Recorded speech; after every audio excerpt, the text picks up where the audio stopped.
오늘도 이 예배에 참석하신 여러분들 주의 은혜가 넘치시기를 축원합니다. 먼저 로마서 말씀을 로마서 1장 1절과 2절의 말씀을 보도록 하겠습니다. 예수 그리스도의 종 바울은 사도로 부르심을 받아 하나님의 복음을 위하여 택정함을 입었으니 이 복음은 하나님이 선지자를 통하여 그의 아들에 관하여 성경에 미리 약속하신 것이라. 잠시 기도합니다. 참사랑이신 아버지 하나님 감사합니다. 오늘도 수요 예배에 참석한 모든 하나님의 백성들과 또한 이 예배를 듣고 보고자 하는 자들에게 하나님께서 함께 하시며 성령님께서 함께 하셔서 그들에게 충만하시기를 원합니다. 로마서를 시작하기 전에 먼저 오늘 서론에 대한 것을 전할 때에 많은 사람들이 이 말씀을 받고 은혜가 넘치도록 주께서 함께하여 주시기를 원합니다. 모든 것을 의지하옵고 감사드리며 우리 구주 예수 그리스도 이름으로 기도드리옵나이다. 아멘.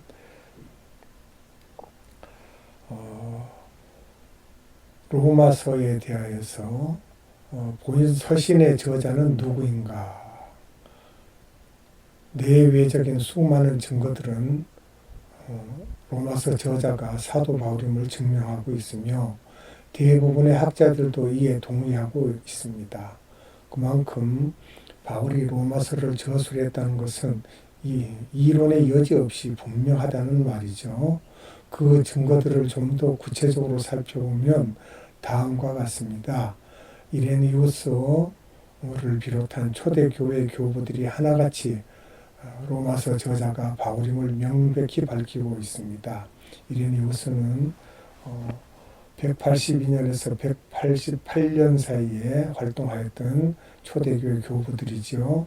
이탈리아의 로마 카톨릭 역사가였던 무라토리도 그의 유명한 저서 무라토리 단편에서 로마서의 저자가 사도 바울이라고 주장하였습니다. 내적인 증거를 몇 가지 살펴보면 로마서 3장 20절로 24절에 기록되어 있고요.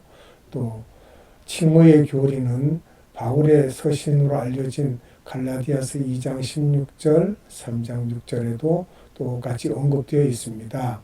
그리고 로마서 12장 5절에서 묘사된 많은 지체를 가진 그리스도의 몸된 교회가 바울의 서신인 고린도전서 10장 17절과 또 12장 12절로 14절에도 또 에베소서 1장 22절과 23절에도 일관성 있게 묘사되어 있습니다.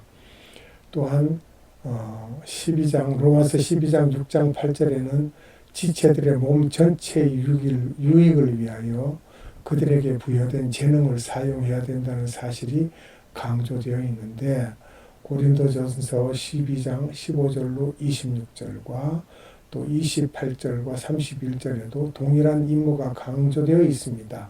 이처럼 본 서신과 기타 바울 서신들 사이에 내용이 일치하는 것은 역시 로마서의 저자가 바울임을 암시해 주는 것이죠.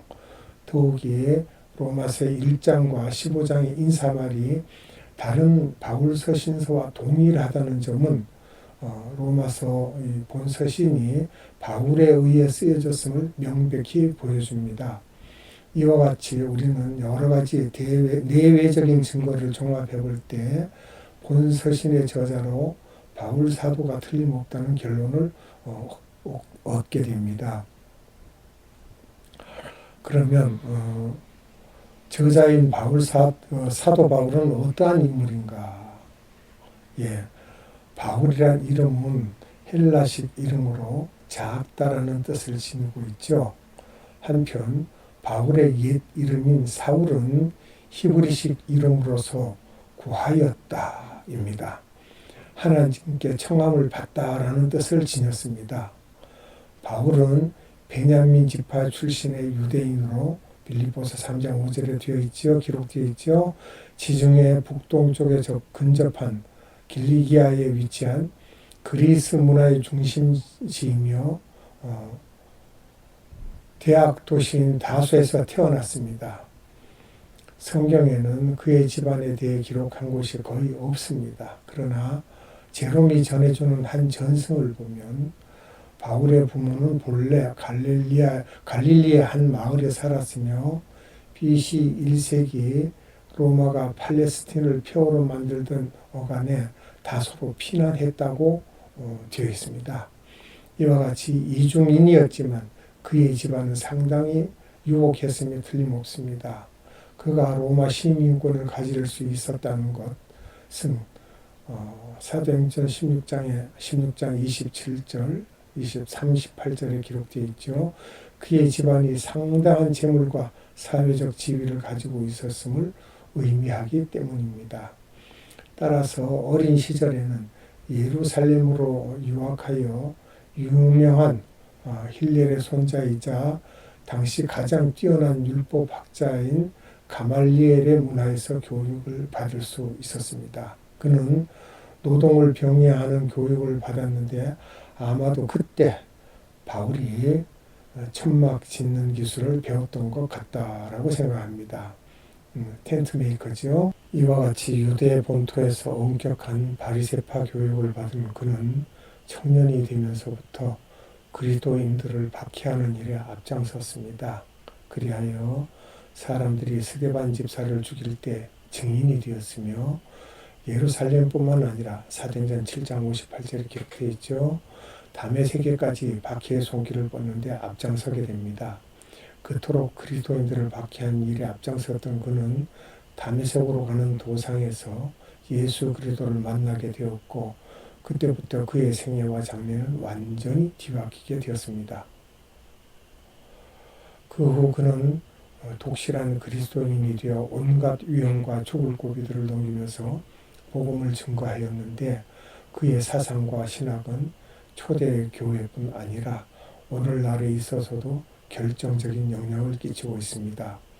또한 그는 최초의 선교사로 3회에 걸친 전도 여행을 통하여 이방 지역 안디옥을 비롯한 여러 곳에 많은 교회를 설립하는 등 세계 선교의 선구자가 되었습니다. 뿐만 아니라 그는 기독교 신학을 체계적으로 집대성하였으며 로마서를 비롯한 13권의 성경을 기록하였죠. 그래서 많은 학자들은 사도 바울을 기독교 역사상 유래를 찾아볼 수 없을 정도로 뛰어난 사상가였다고 입을 모으고 있습니다. 실로 그는 역사상 가장 위대한 신학자요, 목회자며 선교사였습니다. 그러면 본서신의 기록 장소와 기록 연대에 대하여서 말씀드리도록 하겠습니다. 바울이 본서신을 기록한 장소는 고린도입니다. 이러한 사실은 바울이 고린도의 동쪽 항구인 갱그리아에 있는 교회 일꾼 베베에게 로마서 전달의 책임을 맡겼던 것으로 보아 분명한 일이죠. 로마서 16장 12절을 보면 알 수 있습니다. 뿐만 아니라 바울이 거주했던 집주인인 가이오에 대한 언급도 바울이 그 당시 고린도에 거주하고 있었음을 암시하여 줍니다. 그 이유는 가이오가 바울의 고린도 전도 중에 회심한 대표적인 인물이었기 때문이죠. 고린도전서 1장 14절에 기록되어 있습니다. 또한 고린도시의 재무관이었던 에라스도가 문하라는 내용이 언급된 것도 본 로마서가 고린도 저작설에 대한 좋은 증거라 할 수 있습니다. 로마서 16장 23절을 보면 알 수 있죠. 디모데후서 4장 26절에 의하면 그는 고린도에 거주하였으며 1929년에 발견된 고린도의 비문에도 그가 그 지역 공회당의 관장으로 언급되어 있기 때문입니다. 한편 로마서 기록 연대에 대하여는 여러 학설들이 있지만 전통적인 견해는 로마서의 기록 연대를 AD 57년에서 58년경으로 보고 있습니다. 바울은 52년 봄에 가이사랴와 예루살렘에 갔으며 돌아오는 길에 안디옥에서 겨울을 지냈던 것 같습니다. 그 후 그는 53년 봄에 에베소로 가서 3년간의 목회를 시작했죠. 그 후 57년 말기에는 고린도에서 석 달을 보냈는데 아마 그때 본서신을 기록하였으리라고 봅니다. 사도행전 20장 30절에 내용들이 되어 있죠. 그가 오순절까지, 그러니까 즉 AD 58년 봄입니다. 예루살렘에 도착하려고 힘썼으므로 사도행전 20장 16절이요. 본서신은 분명히 58년 초기까지 완성되었으리라는 추정이 가능합니다. 이와 같은 여러 가지 사실들에 근거하여 볼 때에 본서신의 기록 장소는 고린도이며 그 기록 연대는 AD 57년에서 58년경임을 분명히 하고 있습니다. 그러면 로마서의 수신자는 누구인가? 가장 오래된 사본들에는 본서신의 서두에 로마인들에게라는 간단한 표제어가 붙어 있습니다. 그러나 그러한 표제어를 바울이 직접 기록했다고 보기는 어렵습니다. 그 표제에는 2세기 중 어느 시기에 교회가 본서신에 대한 일반적으로 가지고 있던 견해를 첨가한 것으로 보는 것이 자연스럽습니다. 따라서 몇몇 사본들에는 이 표제어가 생략되어 있는데 이것을 이유로 내세워 혹자는 로마서를 특정한 교회에 보낸 편지가 아니라 회람서신으로 보기도 합니다.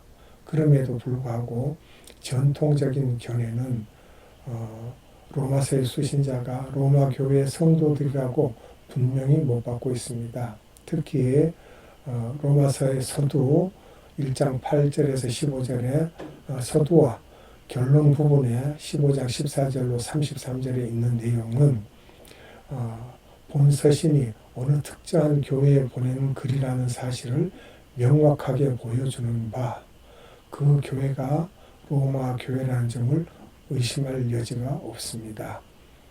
또 로마 교회에 관하여 설명을 하자면 로마 교회의 기원에 관하여 알려진 것은 아무것도 없습니다.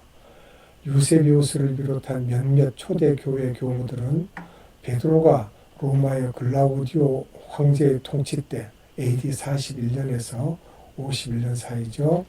로마에 가서 교회를 설립했을 것이라고 주장하지만 그것을 뒷받침할 증거가 없으므로 받아들일 수 없습니다.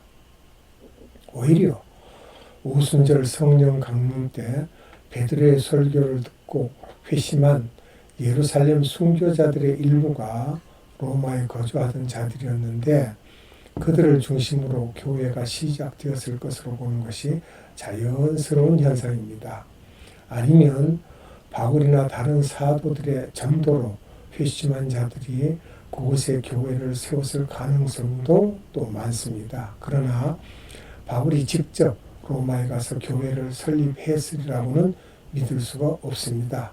모든 것을 따져볼 때 왜냐하면 사도 바울은 로마서를 쓸 당시 한 번도 로마를 방문한 일이 없고 보고에 의해서만 로마 교회를 알고 있었다는 사실이 로마서에 분명하게 언급되어 있기 때문입니다. 로마서 1장 8절과 13절을 보면 알 수가 있습니다. 이 로마 교회는 약간의 유대인들이 포함되기는 했지만 대부분 이방인들로 구성되었고 급속한 성장을 하였습니다. 바울이 로마서 서신을 쓸 당시에 이 교회는 이미 널리 알려져 있었고 성도들의 존경을 받고 있었던 사실을 보면 알 수 있습니다. 본 서신이 기록된 동기와 목적은 무엇인가? 기록 동기와 목적은 함께 다루어져야 할 만큼 서로 밀접하게 관련되어 있습니다. 바울은 그의 에베소 목회가 2년 이상 계속되고 그 성과가 주변 지역에 상당한 영향을 미쳤을 때 자신의 선교 장소를 다른 곳으로 옮겨야 할 필요성을 느꼈습니다. 로마서 15장 23절에 근거해 볼 때 아마도 그는 오래전부터 로마 전도를 생각하고 있었던 것 같습니다. 그 이유는 이방인의 사도로서 바울이 다른 이방인과 마찬가지로 로마인들에게 대해서도 책임감을 강하게 느끼고 그곳에서 자신의 임무를 수행하고 싶어서 안타까워하는 마음을 가지고 있었기 때문입니다. 이것은 로마서 1장 5절로 6절 또 13절에서 15절에 잘 표현되어 있습니다. 따라서 그가 본서신을 쓰게 된 1차적인 목적이 로마 교회로 하여금 자신의 방문을 미리 알아준비하게 하려는 데 있었다고 할 수 있습니다. 그렇다면 그가 베베 편의 짧은 편지를 보내도 되었을 텐데 로마서처럼 장문의 글을 보낸 이유가 무엇이었을까? 우리가 물음표를 가지고 있어야 되겠습니다. 그에 대해서는 두 가지 답변을 생각할 수 있습니다. 첫째, 바울은 로마에 가는 것이 그의 최종 목적이 아니라 로마를 지나 스페인 지역까지 가기를 원했기 때문에 로마 교회를 안디옥 교회처럼 전도 활동의 기지로 삼으려는 기대를 가졌다고 가정하는 데서 본 로마서의 기록 목적을 찾을 수 있습니다.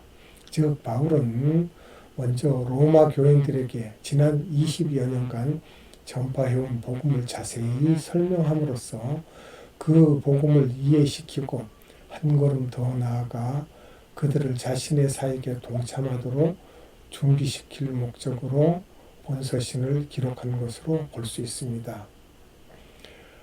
둘째, 바울이 먼저 자신의 계획과 목적을 진술한 후 결론 부분에서 그가 로마로 가기 전에 먼저 유대를 방문할 것인데 이때 안전하게 그의 일이 성사되도록 기도해 달라고 요청한 것으로 보아 15장 30절로 32절에 기록되었죠. 자신의 앞에 놓이는 불길한 징조를 예견하고 있었다고 가정하는 데서 본 로마서의 기록 목적을 찾을 수 있습니다. 즉 바울은 만일의 경우 자신이 죽게 될지라도 로마 교회로 하여금 자신의 사역을 바르게 계승하여 전해준 그 복음을 로마 제국 끝까지 전파할 수 있게 하기 위해서 로마서를 기록했다고 볼 수 있습니다.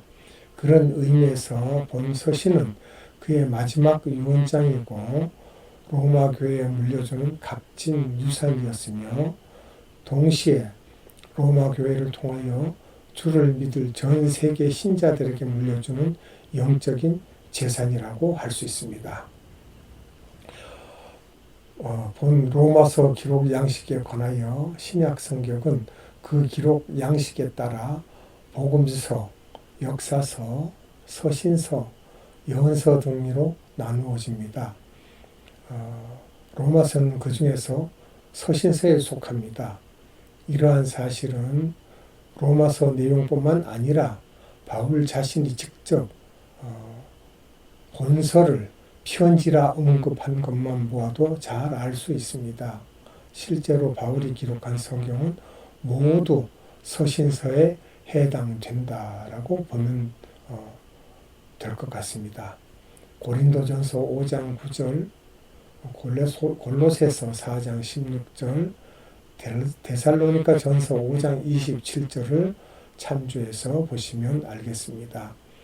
일반적으로 서신과 편지는 그 성격이 동일하지 않습니다. 왜냐하면 서신은 공적인 것으로 대부분 공식적인 성격을 지니고 있고 후세까지 보존시키려는 의도가 내포되어 있는 반면 편지는 개인적인 의사 전달의 방편으로서 사적이고 일시적인 문제들을 다루기 때문입니다. 그러나 바울 서신만큼은 이러한 일반적인 법칙에 적용시켜서는 안 됩니다. 한 실례를 들면 빌레몬서는 바울 서신 중에서 가장 개인적인 성격을 지녔음에도 불구하고 그것은 빌레몬의 집에 모인 교회에게 보내는 공적인 서신이었기 때문입니다. 그러나 엄밀하게 따지면 바울 서신들은 편지와 서신의 양면성을 동시에 지니고 있다고 보아야 합니다. 그 문체들이 직접적이고 딱딱하지 않으며 고상하고 아름다운 표현으로 모든 세대를 위하여 하나님께서 주시고자 하시는 복음의 영원한 진리를 전해주고 있다는 사실이 그것을 잘 증명해주고 있습니다. 그런데 바울 서신들 중 로마서만큼은 논문적인 성격을 강하게 풍기고 있습니다.